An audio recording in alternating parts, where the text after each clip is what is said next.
Hello guys, welcome back my YouTube channel. I'm Randu Rara Sofia and I will to share about the penyebaran data atau yang disebut dengan diferensiasi. Jadi ukuran penyebaran data atau diferensiasi yaitu nilai yang menunjukkan seberapa jauh data yang menyebar dari suatu pusatnya. Itu contohnya ada seperti mean, median, dan juga modus. Itu penting dipahami untuk menghitung variabilitas dan juga kualitas dari suatu aset data. Dalam ukuran penyebaran data itu ada berbagai jenis. Yang pertama itu ada range atau jangkauan, yaitu selisih antara nilai terbesar dan nilai terkecil. Dengan rumus range sama dengan X max dikurang X min. Ini sangat mudah dihitung karena dia itu hanya pengurangan. Lalu kalau untuk jangkauan atau range ini itu hanya melibatkan dua nilai, maksimum dan juga minimum, sehingga sangat sensitif terhadap nilai ekstrim dan tidak mencerminkan penyebaran semua datanya. Lalu yang kedua itu ada simpangan rata-rata.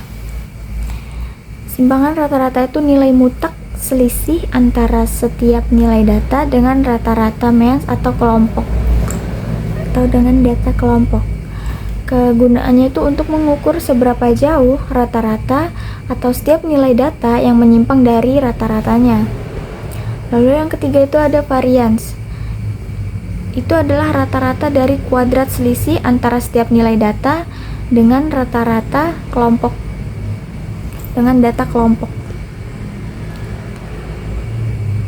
Dengan simbol dengan yang sering kita sebut itu simbol populasi atau sampel, dengan rumus P2 sama dengan sigma I sama dengan atau disebut dengan 1 dalam kurung XI dikurang X pangkat 2 dibagi N.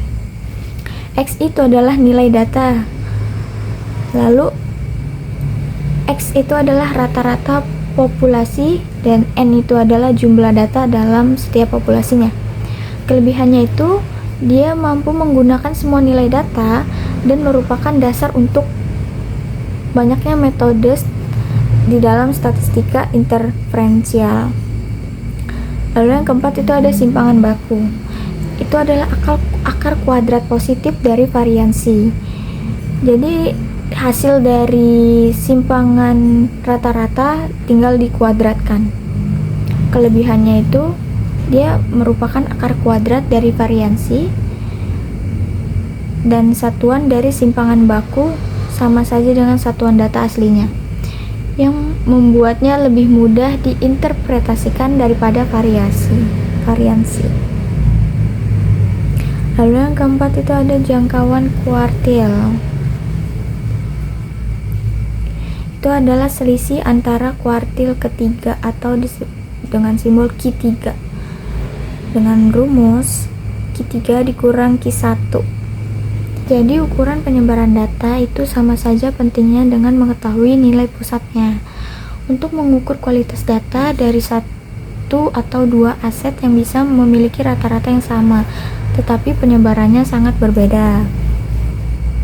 Dengan contoh seperti dua tim basket mungkin memiliki rata-rata skor 80 dan tim A dengan simpangan baku 5 lebih konsisten daripada tim B dengan simpangan baku 20 yang mencetak skor sangat tinggi atau sangat rendah.